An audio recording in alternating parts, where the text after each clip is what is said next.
5 civil society organizations in the country have strongly rejected the Nigerian Coast Guard Bill, currently before the National Assembly, as anti-Nigerian.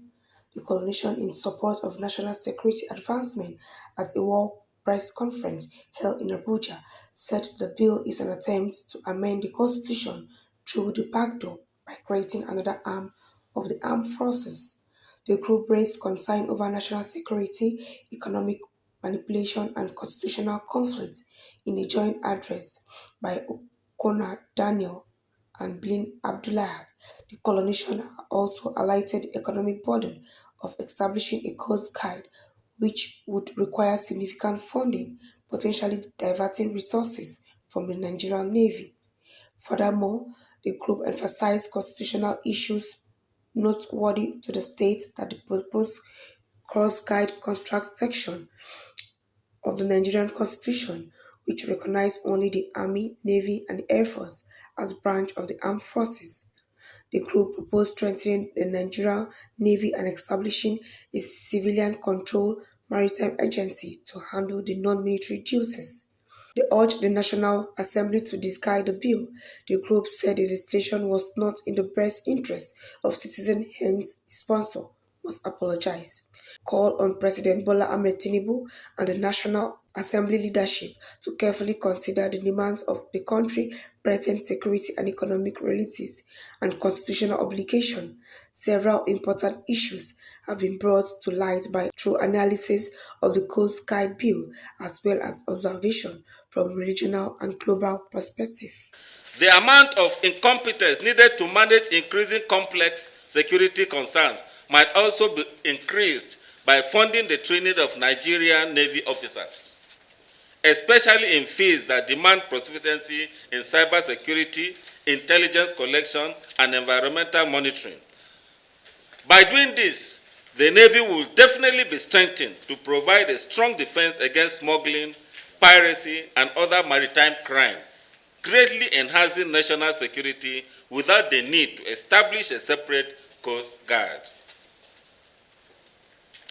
Secondly, Nigeria will be able to handle non-military duties more effectively, openly, and responsibly if civilian control for non-military maritime functions were given priority.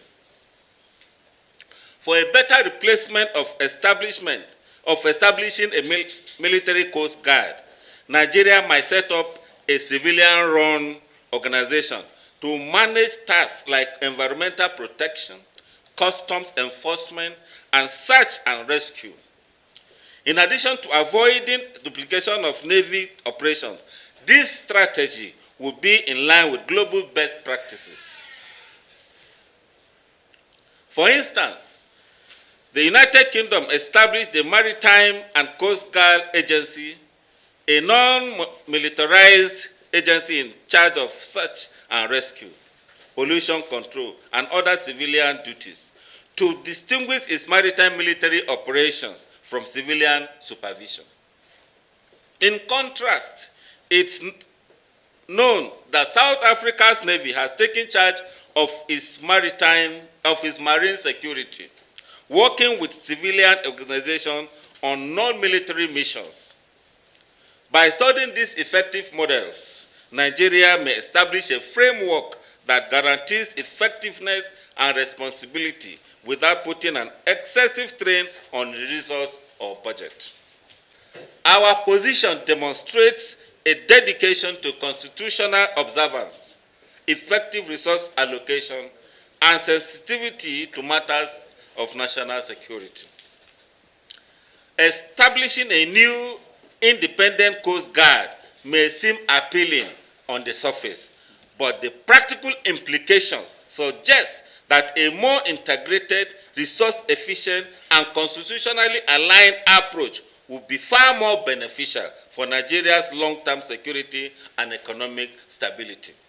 What we are calling for is that we do not want another extension of the military. What we want is that the extant one should be given all of the necessary financial requirements, should be provided with all of the expertise, should be taken to other countries that they will get all of the needed experience to dutifully carry out their constitutional responsibility and mandate diligently. Having an extension, one, will cause a whole lot of conflict, and which, as a coalition that is concerned with national security and advancement, do not want to have that to fall in the coming period. So we are lending our voice as every other Nigerians, because a lot of Nigerians, not only our coalition, are opposers of this bill, so we are also lending our voice that we are opposing this bill, and that the bill, which has currently passed second reading, should be trashed into the dustbin of history. The bill is not necessary, it's confusing, it's full of discrepancies, and of course in the coming period, if that bill succeeds,